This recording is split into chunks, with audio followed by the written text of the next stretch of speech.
Something extraordinary happened in the Oval Office today, folks. President Trump was addressing the nation, discussing crucial issues from Medicare protections to the Russia-Ukraine war to falling gas prices. But when he began reading the biography of a certain Maryland man, a Salvadorian MS-13 gang member with an active deportation order who Senator Chris Van Hollen is now championing, MSNBC suddenly cut away mid-sentence. No explanation, no follow-up. What facts about Kilmar Abrego Garcia was the president revealing that were deemed too dangerous for American viewers to hear?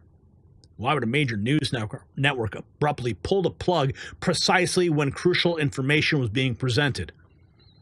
What does this tell you about media manipulation in America? Well, tonight we expose not just this calculated media blackout, but also the remarkable announcements being overshadowed, including Dr. Oz's swearing in as the Medicare/Medicaid administrator with a promise of no cuts in the president's statements on falling grocery and gas prices. What vital information is being deliberately hidden from you while they distract with manufactured controversies? Strap in. While MSNBC cuts away from President Trump's MS-13 truth bombs, the shocking health revelations also being ignored. Nearly half of all American adults have high blood pressure, yet only 25% have it under control. Just as the media censors uncomfortable facts, many Americans remain unaware of natural solutions for our health. This triple action formula contains white mulberry leaf, cinnamon bark powder, powerful nutrients that regulate blood pressure, balance blood sugar, and improve cholesterol profiles. It's been clinically proven to help reverse insulin resistance, a complete solution mainstream health narratives won't discuss. Get up to 40% off now at boostwithgary.com. You'll find it linked in the description. We thank our sponsors for supporting this program and for you for sharing it. Okay, President Trump introducing Dr. Oz prior to his swearing in as Administrative Center for Medicare and Medicaid Services. Check this out. This was in the Oval Office just a few hours ago. As Administrator, thank you very much, everybody. This is a very important day. It's a day that we're delighted to swear in Dr. Mehmet Oz as the next administrator of the Centers for Medicine and Medicaid Services, which is a big deal. Congratulations to Dr. Oz and his beautiful wife, Lisa, and their friends and family on this really incredible achievement. Come a long way, huh? It's amazing. Dr. Oz comes to this position as one of the nation's most talented and beloved medical professionals. He graduated from Harvard University. Ah, Harvard. Well, how convenient. Should we talk about Harvard? Before obtaining his MD at the University of Pennsylvania School of Medicine, a great one, and really some amazing education while also earning an MBA from the wonderful Wharton School of Business. He completed his medical residency at the world-renowned New York Presbyterian Columbia University Medical Center. Dr. Oz then had a sterling medical career in which he became an internationally acclaimed heart and lung surgeon, highly respected. He served as director of the Cardiovascular Institute and Integrative Medicine program at New York Presbyterian, and as a longtime professor at Columbia University's College of Physicians and Surgeons. Boy, oh boy.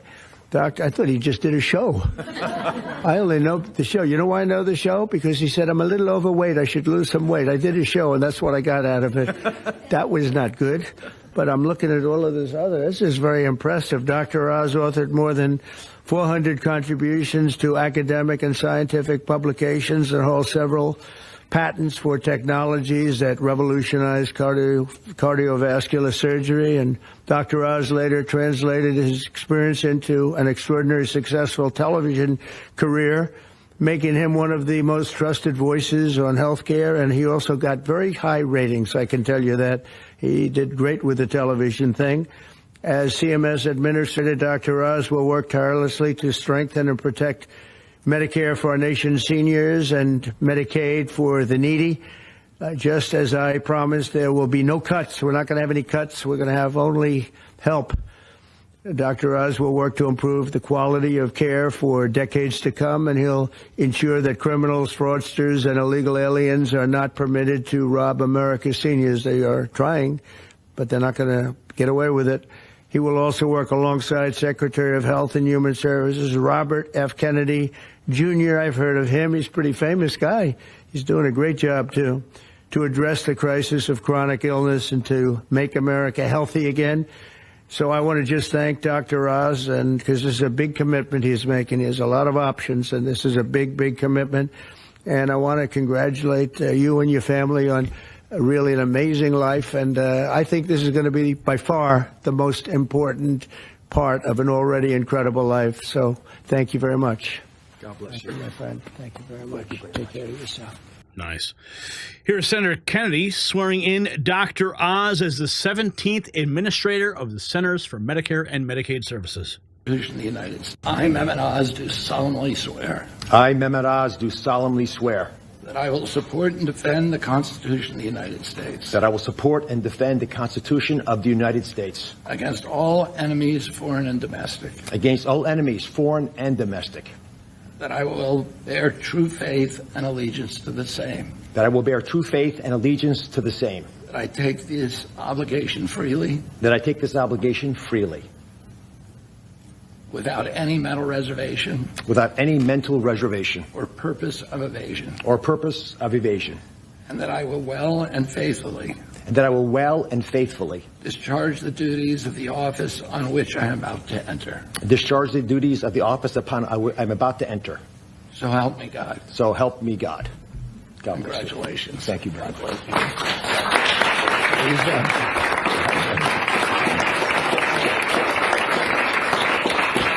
I, Mehmet. History being made in the Oval Office today. And more history as well when the question and answer segment began. The president responding to questions about the Russia-Ukraine war. Secretary Rubio said that the U.S. will have to figure out whether a deal can be done between Russia and Ukraine in a matter of days, or you will just move on. Yeah, very short. How many days is that? No specific number of days, but quickly. We want to get it done. We're talking about here people dying. We're talking about over there people are dying also, like on average 2,500 young people, soldiers. They're not from America. They're not from anywhere else other than Ukraine and Russia. But we want to save these lives. So it's 2,500 a week are being killed in battle. It's a vicious battle with the best equipment, the best everything, and it is brutal. 2,500 young people a week. Some of them not so young, actually. They're getting older. They're getting older by the month. But 2,500 a week, and we're going to get it stopped ideally. Now, if for some reason one of the two parties makes it very difficult, we're just going to say you're foolish, you're fools, you're horrible people, and we're going to just take a pass. But hopefully we won't have to do that. And Marco is right in saying it. We want to see it end. Think of it. Every day, a lot of people are being killed as we talk about, as they play games. So we're not going to take that, and we'll see. I think we have a good chance of solving the problem, however. Are you prepared to walk away completely from these efforts and these talks? Well, I don't want to say that, but we want to see it end. Secretary Rubio said that the U.S. will have to figure out. Now, there was a moment in the White House today that didn't get much coverage. I'm seeing if I can track it down here. I'm going to bring it up. Well, here's the moment when MSNBC cut away. Separate judges affirmed in 2019 Garcia was issued a deportation order. Two separate judges affirmed Garcia was a member of MS-13, which is a gang that may be even worse. We've been watching President Donald Trump there swearing in the new administrator of the CMS, the Centers for Medicare and Medicaid, Dr. Mehmet Oz, during this conversation. In 2019 Garcia was issued a deportation. MSNBC cutting away, absolutely shameful. So President Trump, here is what you need to know. President Trump reading the biography of Chris Van Hollen and the Democrat Party's favorite Maryland man. Photos have emerged of Senator Van Hollen sipping what appears to be margaritas with Abrego Garcia down in El Salvador. Do you encourage other Democrats to fly down to El Salvador to meet with this illegal alien who's an accused wife beater? I like this guy. See, now this is the kind of reporter we like. There aren't enough of them. We got to get some more of them. But no, I appreciate that question. No, look, he's a fake. I know him. I know them all. They're all fake. And they have no interest in that prisoner. That prisoner's record is unbelievably bad. If you would go into the room, you might, if you would, Caroline, maybe go into the room and see if you can find that little slip. I wrote some things down. I don't know why you'd want to keep him, but I just, we got a little biography of him. Did you help set up that Not meeting? not a very innocent guy. Did you help set up that on the meeting, IRS. Mr. President, in the spirit of Easter Sunday, and Well, we're on the Friday. subject, right? Yes, of course. So you're talking about Abrego Garcia, is that the one? Yeah. Is an illegal alien MS-13 gang member and foreign terrorist. This comes out of the State Department and very legitimate sources. I mean, I assume I'm just giving you what they handed to me, but this was supposed to be certified stuff. In 2019, Garcia was issued a deportation order. 2 separate judges affirmed Garcia was a member of MS-13, which is a gang that may be even worse than Tren de Aragua, and maybe worse. They kill people with knives because it's more painful. Very famous for the knifing and killing of 2 young 16-year-old girls walking to school one day, and they sliced them up into little pieces and killed them. That's MS-13. And 2 separate judges affirmed Garcia was a member of MS-13. When Garcia was originally arrested, he was wearing a sweatshirt with rolls of money pouring out, an MS-13 gang symbol that he was driving with 2 other known violent MS-13 gang members, 2 of the most violent members that we know of in the MS-13 gang of thugs. In 2022, Garcia was stopped by the Tennessee Highway Patrol and was found to be transporting 7 people from Texas to Maryland, and he had no driver's license. He was driving violently. In 2020 and 2021, Garcia's wife filed for a protective order from him and said he was violent and abusive and really scary, including allegations that he punched and scratched her on the eye, left her bleeding after throwing her laptop on the floor at her, ripped her shirt, and ripped off her shorts. He then grabbed her arm, leaving very severe marks. Garcia's wife also wrote in court, "At this point, I am afraid to be close to him. I just don't want to be close. I have multiple photos and videos how violent he can be and all of the bruises that he's left on me." She just couldn't get anywhere near him. This is the man that the Democrats are wanting us to fly back from El Salvador to be a happily ensconced member of the USA family. Isn't it a shame? And by the way, I've been hit pretty hard by fake shows, fake news, MSDNC in particular, where they talk about how evil I am, that this man would be thrown out of our country. This man is according to certified statements that we get, is a very violent person. And they want this man to be brought back into our country where he can be free and to stay as a happily Maryland, they call him the Maryland man. He's a Maryland father. No, this is a violent person. Who they don't talk about is that wonderful angel mom who lost her daughter, who had 5 beautiful children, and she was killed violently. And, she spoke, and she spoke unbelievably. I saw it. And the fake news didn't pick it up. She spoke. She was in tears. She's devastated. Her life is, essentially, she's told me her life is like over. But there was I think no stories. Isn't that true? No stories. Yes, sir. 0 stories. It was the most emotional thing. Everybody that watched it, they couldn't believe it. The fake news refused to put it up. So it's very sad. And yet they talk about this guy like he's an angel. See the angel up there? They think he's like that, like a little angel. Do you encourage other Democrats to visit? Would you be open to It has letting no Iran? impact. The way she did it, let it. No impact. It's just unbalanced. Would you do that? Well, go ahead. What I would Sir, do. Photos of emergency. And let's see, there was another moment here. This is during the swearing in of Dr. Oz. A young girl collapsed, was helped out. Media immediately ordered to leave the room. She did appear to recover quickly, but the live feed abruptly cut. Your life Who is leading your those life trade will be in talks? great danger. Mr. President. Press out. Everybody out. Press out. Leave everything, guys. You want to? Yeah, we're gonna. You can help leave cables. Everybody else. Please move. You leaving everything? We'll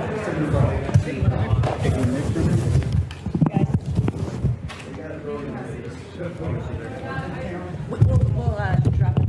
Yeah, drop the cameras, please. We'll leave. Your life. Yeah, that's not something you see every day happen in the Oval Office. I got an email from the White House confirming that a minor family member fainted during the swearing-in ceremony in the Oval Office has now recovered, according to the officials. And you can see the reactions of everybody and the girl being walked out there. Quite a moment in the Oval Office today. Continuing here, let's see, we have more. Here are some of the Dr. Oz remarks. Thank you very much. God bless. I've got to start off by thanking three people. Mr. President, thank you very much. God bless you for leading our nation, but also courageously leading the MAHA movement, really earnestly in your heart wanting to get America to be healthy again, and for giving me an opportunity to help with that mission. Secretary Kennedy has been leading the charge at Health and Human Services. A dear friend, like a brother, has done unbelievably courageous work because he's curious and he's started answering a lot of important questions. And I will treasure for the rest of my days your trust in me to help you with this progress. Thank you. And of course, Lisa, the family, but Lisa in particular, who's had an uncanny ability to identify opportunities and to always keep a clear North Star to keep our family grounded. God bless you, my beautiful one. Let me start with a simple premise. Every great society, everyone, has an opportunity to take care of its most vulnerable and treasures that opportunity. And we're great people, so we will do the same. As we enter the main building, the Humphreys building, where Health and Human Services is located, there's a placard of Hubert Humphrey, and it says that it's a moral opportunity, a moral obligation of government to take care of people in the dawn of their life, the kids, in the twilight of their life, the elderly, the mature, the seniors, and those in the shadows of life, those struggling with disabilities. We want to provide America with access to great care. We want to save the public health insurance programs of this country. That's what President Trump asked me to do when he took this position to administer the programs at CMS. Now, if we're going to do that, we've got to be honest with each other. And a physician, President Trump, has to always do that, right? We've got to share news, sort of presidents, that folks don't want to hear, but it's important for our well-being. So I'm going to give you 4 bullet points to remember. Bullet point number 1, and they're all numbered in order for a reason. Medicaid is the #1 budget item for many states, and it is crowding out education, other important social programs. The states are having a big problem, and that's with the federal government paying most of the bill. Item number 2, healthcare expenditures are increasing at 2% higher than the economy is growing. And because of that, we spend more than 2 times per person on healthcare than any other country on the planet, and we're not getting value for that. Because number 3 is that we are, in America, experiencing an unfortunate problem, which is medical errors are the number 3 cause of death. Did you know that, Mr. President? It's surprising with that much money invested, we're still having problems. And number 4, our life expectancy, despite all this investment, is continuing to slip back. We're now more than 4 years shorter in our life expectancy than countries that we used to be equal to. But I am optimistic. Why? Because we control our destiny. Because at its very core, we have a generational opportunity, a unique ability to save the healthcare system because we control all the big pieces. America is too great for small dreams. So I've got some big ideas I'd like to share that we've worked through with my staff who are cordoned off over there, and there's a lot of us. We've got almost more than 6,000 people at CMS working on this and 40,000 contractors helping. So we've got a lot of people. What are we going to do? First, we're going to reduce chronic disease. How do you do that? 70% of the healthcare expenditures of this country are driven by chronic disease. And it is your patriotic duty I'll say it again, the patriotic duty of all Americans to take care of themselves, because it's important for serving in the military, but it's also important because healthy people don't consume healthcare resources. The best way to reduce drug spending is to use less drugs because you don't need them because you're healthy. And it feels a lot better as well. The President and Secretary Kennedy have been pushing the MAHA agenda because it makes it easier for people to do the right thing, especially the mothers of this great land, because they're the ones who really get caught with this responsibility. They're the ones deciding for their kids. They're the ones we want to empower. And curiosity, which is the key word here, truly asking questions you want the answers to, will allow the MAHA movement to thrive. The next big thing we want to focus on is modernizing Medicare and Medicaid. That's how Americans will get the care that they want, need, and deserve. We need to empower patients and providers, both. The doctors and the patients both have to be equipped with better tools. And the President is showing that he actually does love and cherish Medicare with all these executive orders, like the one on transparency, sir, that really helps us by making sure people are equipped with information. So you shine a light in the dark shadows where so much of the problems happen with the healthcare system. And remember, the most expensive care is bad quality care. That's what we want to stamp on. And finally, we want to crush fraud, waste, and abuse. This is stunning to me. I've got a message for all the bad guys from me, the Secretary, and the President. We are going to stop people from stealing from our most vulnerable, from stealing with the taxpayers of America, or honestly trying to support these programs. And we're going to be able to do it in quite a few ways. We are coming for you. I'll give you a couple examples. Mr. President, these are ones that you may want to use in some of your future conversations. Almost 250,000 people, American citizens, were fraudulently enrolled without their knowledge in exchange programs by brokers who were unscrupulous, stealing from the U.S. government by pretending these people were on programs they never told them about. Tens of millions of dollars, Mr. President, are being spent on illegal immigrants receiving Medicaid in California, and they're pushing the bill to us. Should we stop that? I think so. That will not continue. We're spending about $1 billion on Medicaid programs for dual state eligible patients, which means you live in one state, but the system thinks you're another state, or maybe a third state, and we're paying all 3 states for services you're not getting because you don't live in 3 states all at once. And finally, and this one really bothers me, there are states who are using Medicaid dollars for people who are vulnerable are being used for non-medical purposes. For example, public labor unions are getting child care through some of this money. That doesn't make sense to me. Housekeeping, I wish I could get that for my home. There's a big problem with student loan repayments taking place with Medicaid dollars. That's not where it should be used. And we are paying for DEI programs. I could go on, but these are all programs, Mr. President, that we have created a war room at CMS to go after, to catch the fraud in real time before the money leaves the federal coffers, so we have the money to reinvest in healthcare to make it even stronger than it's been before. Together, we're going to make the care better. We're going to make the outcomes improve, and we're going to make sure that America can actually be the healthiest country that could ever possibly be. We'll make America healthy again. God bless you both, sir. Yeah, let's go, baby. Let's go. They've got a war room in the office now. Here's a president talking about gas prices. I'll never forget. Prices are down. Groceries are down. Eggs, which you hit me so hard, I'll never forget the first week in office, they were screaming at me about eggs. I said, what's going on with eggs? They were doubling and tripling. I said, I just got here. They were up like double, triple, and you couldn't get any. They said, you won't have eggs for Easter. Well, you can have all the eggs you want. I'll tell you, Brooke Rollins, Secretary of Agriculture, did a great job. And the egg prices are down 87%. But nobody talks about that. You can have all the eggs you want. We have too many eggs. In fact, if anything, the prices are getting too low. Mr. President, So I just want to let you know, prices are down. Gasoline yesterday in 3 states hit $1.98 a gallon. And it looks like it's at a level that it hasn't seen since my days, my 4 years. So it's about I'd say maybe, I think we're going to be averaging $2.25 very soon.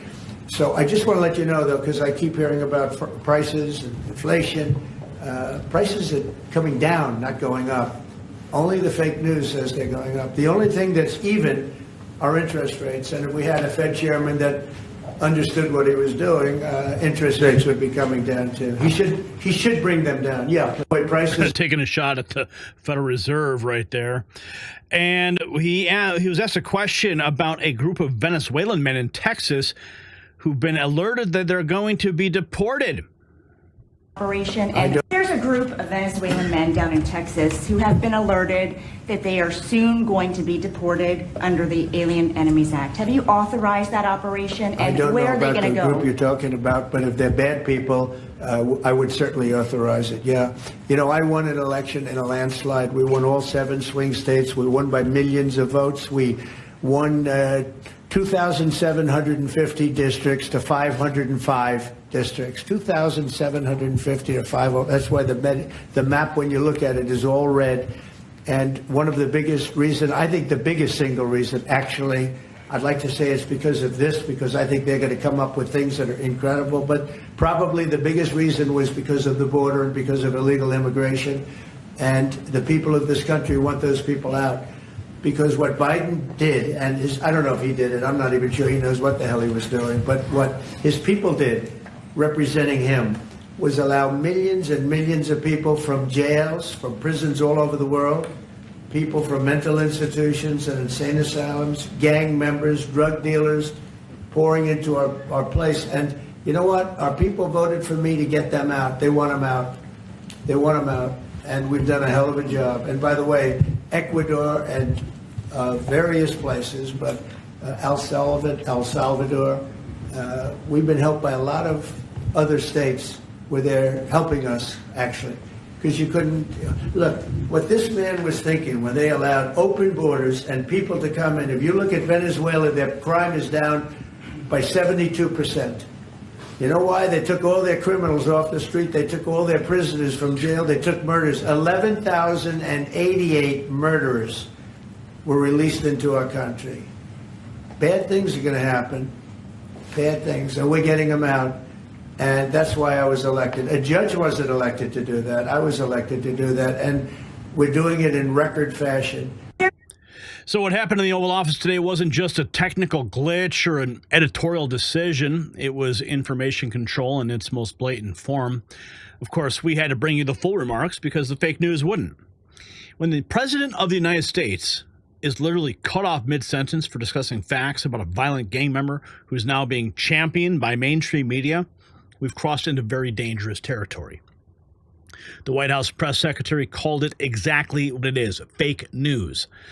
Meanwhile, the real news was being buried, that Dr. Oz is taking over CMS with a mandate to protect Medicare, that gas prices have fallen to $1.98 in some states, and that grocery prices are coming down, not going up. They've rebranded this MS-13 member as a sympathetic Maryland man, while silencing the president's warnings about the national security implications. So here's the pressing question every American should be asking tonight, and you can answer in the comments.